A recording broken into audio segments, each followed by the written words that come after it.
Movie की शुरुआत California से होती है। एक जज के पास एक बहुत ही खूबसूरत डॉग है, इसका नाम बग है। जज बग से बहुत प्यार करता है और बग भी जज से बहुत प्यार करता है। बग काफी समझदार होने के साथ साथ शरारती भी बहुत है। वो पूरे घर में बहुत शरारतें करता है। इसकी शरारतों को सब नजरअंदाज करते हैं क्योंकि वो जज का बहुत लाडला डॉग है। एक दिन वो मार्केट जाता है, वहाँ पर एक आदमी उसे देखकर बहुत मुतासिर होकर कहता है, इस तरह के डॉग्स की कनाडा में बहुत जरूरत है, जहाँ पर सोने की कानें हैं। यहाँ पर जज का माली भी ये बात सुन रहा होता है। आज जज का बर्थडे होने की वजह से तरह तरह के खानों की तैयारियां हो रही हैं।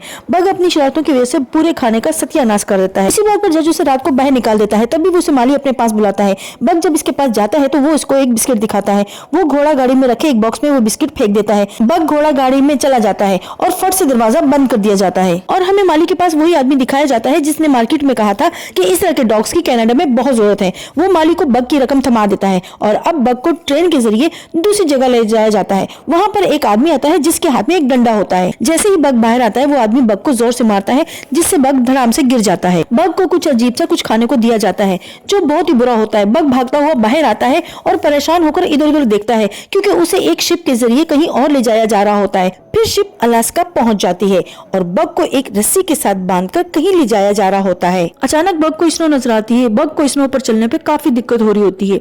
बग स्नो को देखकर बहुत खुश होता है। वो रस्सी से निकलकर भाग जाता है। दूसरी तरफ एक जॉनथन नामी बूढ़ा आदमी अपना घर सेल कर रहा होता है। बग जो रस्सी छुड़वाकर उछलता कूदता इस बूढ़े जॉनथन से टकरा जाता है। टकराने से जॉनथन का हारमोनियम गिर जाता है। बग गिरे हुए हारमोनियम को उठाकर जॉनथन को वापस करता है। ये इनकी पहली मुलाकात थी। इतने में बग को वहाँ फिर से पकड़कर डॉग्स के साथ कैद कर दिया जाता है। बग बाकी डॉग से दोस्ती करना चाहता है पर सब उसकी दोस्ती को ठुकरा देते हैं। कुछ देर के बाद वहाँ एक रोल नामी आदमी आता है और वो बग को खरीद लेता है। फिर रोल बग को बाकी डॉग से मिलवाता है और कोई भी इसके आने से खुश न था। इन सारे डॉग्स का एक लीडर भी है जिसका नाम स्पिड होता है। स्पिड बहुत ही एटीट्यूड वाला है। वो किसी से बात नहीं करता। रोल लेटर को एक जगह से दूसरी जगह पहुंचाने का काम करता है। वो ये सब काम मैप पे करता था। फिर बग को एक बड़ी बेल्ट से बांध दिया जाता है जिसके साथ और डॉग्स भी बंधे हुए थे। बग को बर्फ पर चलना नहीं आता था। बग लड़खड़ाते हुए चल रहा था और बार बार गिर रहा था। फिर रात हो जाती है और सब टेंट लगाकर सो जाते हैं। अचानक बग को वहाँ एक ब्लैक वुल्फ दिखाई देता है। वो वुल्फ को देखकर डर जाता है और पीछे हटता है। तभी एक डॉग से टकरा जाता है जो वहाँ पर एक गड्ढा बनाकर सो रहा था। अगली सुबह फिर से सफर शुरू होता है। रास्ते में रुककर एक डॉग पानी पी रहा था। दूसरा डॉग भी पानी पीना चाहता है तो वो डॉग उसको हुर्राकर मना कर देता है। बग को फिर से अच्छा नहीं लगता। वो दूसरी जगह से बर्फ को तोड़कर पानी निकालता है और सभी डॉग्स को वहाँ से पानी पिलाता है। अब तो सभी डॉग बग को पसंद करने लगे थे। उस डॉग को बहुत गुस्सा आ रहा था जो दूसरों को पानी पीने नहीं दे रहा था। अब बग भी काफी अच्छे से बर्फ पे दौड़ने लगा था। एक दिन रास्ते में चलते हुए पोस्टमैन के असिस्टेंट बर्फ को चेक करते हुए पानी में गिर जाती है। बग जब ये देखता है तो वो अपनी जान की परवाह किए बिना असिस्टेंट को बचाता है। पहले वो बग को बहुत इग्नोर करती थी, अब बग इसको भी अच्छा लगने लगा था। वो रात को बग को अपने पास बिठाकर खाना खिलाती और वो गुस्से वाला डॉग दूर बैठकर देख रहा था। वो बग से काफी जेलस होता था। इसके बाद पोस्टमैन और असिस्टेंट तो सोने चले जाते हैं। बग एक रैबिट के पीछे भागता है। वो इसी तरह रैबिट के साथ खेला करता था। तभी गुस्से वाला डॉग आता है और अचानक से रैबिट को मार देता है और बाद में बग पर भी हमला करता है। इस हमले से बग बेहोश हो गया था। अचानक से वो काला भेड़िया दोबारा आ जाता है और वो उस गुस्से वाले डॉग को उठाकर दूर फेंक देता है। वही काला भेड़िया जो बग को बार बार नजर आता था। सुबह को पोस्टमैन गुस्से वाले डॉग को आवाज लगाता है क्योंकि वो उसको अपनी स्लाइड के आगे बांधा था, पर अब बग ये चाहता था कि इसको स्लाइड के आगे बांधा जाए। बग तेज दौड़ लगाता है। पोस्टमैन भी ये देखकर खुश हो रहा था।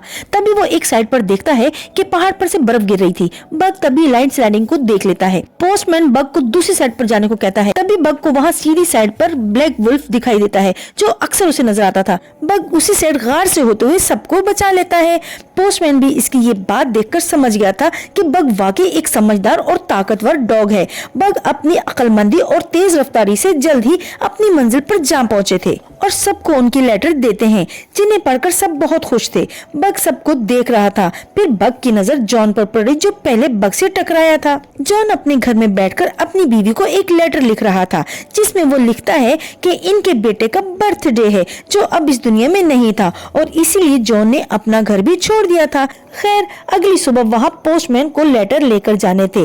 तभी पीछे से जॉन की आवाज आती है। ये लेट हो गया था। बग रुककर इससे खुद लेटर लेता है और इसी तरह काफी दिन गुजर जाते हैं और फिर एक दिन पोस्टमैन को गवर्नमेंट की तरफ से लेटर मिलता है कि सभी डॉग्स को बेचकर वापस आ जाओ। उन दोनों को बुरा लग रहा था कि उन्हें अब सारे डॉग्स को छोड़ना होगा।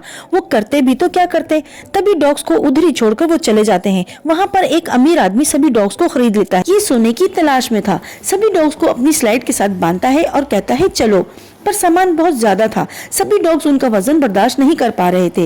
उधर जॉन भी जाने की तैयारी में था।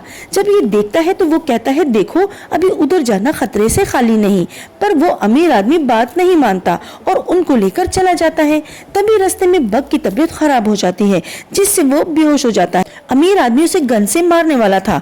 तभी वहाँ जॉन आ जाता है। वो फिर उनको समझाता है कि आगे मत जाओ। वो अमीर आदमी सोने की लालच में पागल हो गया था। वो कोई भी बात सुनने को तैयार न था। जॉन अब बग को उसकी स्लाइड से अलग कर लेता है और बग को अपने घर ले जाता है। 2 दिन बाद जब बग को होश आता है तो जॉन उसको उसके बाकी साथियों की मौत की खबर सुनाता है और कहता है कि अब तुम भी आजाद हो, जहाँ जाना है चले जाओ। पर वो जाता भी तो कहाँ जाता, उस बेचारे का तो कोई घर भी नहीं था। एक दिन जॉन बार में जाकर ड्रिंक करता है। तभी बग भी इसका पीछा करते हुए वहाँ पहुँच गया था। वहाँ पर वही अमीर आदमी भी था। वो आदमी जॉन पर हमला करता है, इसलिए कि उसने बग को उसके साथ जाने नहीं दिया था, जिसकी वजह से बग के बाकी साथी भी मारे गए थे। पर बग जब ये देखता है तो वो अमीर आदमी पर हमला कर देता है। वो बग को दूर करके जॉन पर गन तान लेता है। इसके बाद वहाँ पर जो लोग थे वो अमीर आदमी को उठाकर बाहर फेंक देते हैं। जॉन बहुत ज्यादा ड्रिंक करता था। बग इसको रोकता है। वो एक दिन इसकी बोतल को बर्फ के नीचे छुपाकर इस पर बैठ जाता है। जॉन बग को हटाने की कोशिश करता है, पर बग बहुत वजनी था। जॉन से हिल ही नहीं पा रहा था। एक दिन जॉन बग को खजाने का नक्शा दिखाता हुए कहता है कि ये मेरे बेटे ने इस नक्शे के पीछे एक लाइन लगाई थी। कहता सब लोग इस नक्शे के मुताबिक चलते हैं, पर हम इस लाइन पर चलेंगे। फिर वो दोनों एक कश्ती में सोने की तलाश में निकल पड़े। सुबह को पानी का बहाव बहुत ज्यादा था, जिसकी वजह से उनकी कश्ती में सुराख हो जाता है। वो अपनी कश्ती को छोड़कर पैदल चल पड़ते हैं। चलते चलते दोनों को एक घर नजर आता है। वो इस घर को देखकर खुश हो गए थे। दूसरी तरफ वो अमीर आदमी सोने की तलाश में था। वो जॉन को मारने उसके घर पहुंचता है। तभी उसको नक्शा नजर आता है। वो नक्शा देखकर समझ जाता है कि जॉन कहां पर गया है। एक दिन जॉन को नहाते हुए नदी में सोने का एक टुकड़ा मिलता है। वो बहुत खुश होता है। वो समझ गया था कि ये लोग सही जगह पहुंच गए। तभी बग भी उसको देखकर पानी में जंप करके एक पत्थर मुंह में उठाकर पानी से बाहर निकालता है। जॉन कहता है नहीं नहीं, ये नहीं है। वो फिर से पानी में डुबकी लगाता है। इस बार वो एक बड़ा सोने का टुकड़ा निकालता है। जब वो जॉन के हाथ में छोटा टुकड़ा देखता है तो वो उसे फेंक देता है और कहता है कि ये नहीं होगा। जॉन भी इसकी इस हरकत पर बहुत हंस रहा था। तभी वहाँ पर एक सफेद भेड़िया खड़ी उनको देख रही थी। जब बग उसके पीछे जाता है तो वो वहाँ से भाग जाती है। एक दिन इन भेड़ियों का झुंड शिकार कर रहा था। तभी अचानक उनका एक साथी पानी में गिर जाता है। वो पानी के बहाव में बह रहा था। बग उसको देखकर बचाता है, जिससे बाद में इन भेड़ियों का दोस्त बन गया था। अब बग का ज्यादातर टाइम उन्हीं के साथ गुजरता था। इस तरह जॉन बेचारा अकेला रह गया था, पर वो जॉन के लिए रोजाना एक शिकार करके लाता।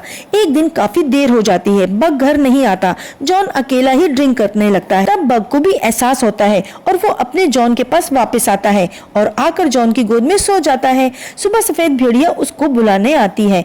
बग इनके साथ चला जाता है। जॉन को भी अब एहसास हो जाता है कि बग को उसकी फैमिली मिल गई। जॉन भी अब अकेला महसूस करता था, इसीलिए वो वापस घर जाने का फैसला करता है। वो सोने के सारे बड़े टुकड़े पानी में फेंक देता है और छोटे टुकड़े अपने पास रखकर कहता है मेरे लिए ये काफी है। तुम्हें तुम्हारी फैमिली मिल गई और मैं सुबह यहाँ से चला जाऊंगा। ये सुनकर बग उदास हो गया था। फिर सफेद भेड़िए के पास चला जाता है। उधर जॉन को अपने घर में किसी की आवाज आती है। वो बाहर जाकर देखता है। वही अमीर आदमी जॉन को गोली मार देता है। जॉन के हाथ से लालटेन नीचे गिरते ही आग भड़क जाती है। अमीर आदमी जॉन से सारा सोना लेने आया था और सोने को देखते ही जैसे पागल हो जाता है। तभी वहाँ पर बग भी आ जाता है और उस आदमी को आग में धकेल देता है, जिससे अमीर आदमी वही मर जाता है। जॉन भी गोली लगने से जख्मों की ताब न लाते हुए मर जाता है। मरते मरते जॉन बग को कहता है कि मेरे बच्चे, यही तुम्हारा घर है, अब तुम्हें यही रहना है। सफेद भेड़िया बग को अपने साथ ले जाती है। कुछ टाइम के बाद मूवी में दिखाया जाता है कि सफेद भेड़िया और बग अब एक कपल थे और उनके 2 बच्चे भी थे। बग अपने झुंड का लीडर बन गया था और अपने झुंड को लेकर अक्सर इस जगह पर जाया करता था जहाँ पर जॉन की मौत हुई थी। बग इस जंगल में बहुत खुश था। इसके साथ ही मूवी यहीं पर खत्म हो जाती है। व्यूअर्स, अपनी राय का इजहार कमेंट में जरूर कीजिएगा। मेरी नई वीडियो आने तक के लिए अपना बहुत ज्यादा ख्याल रखिएगा। फी अमानिल्लाह।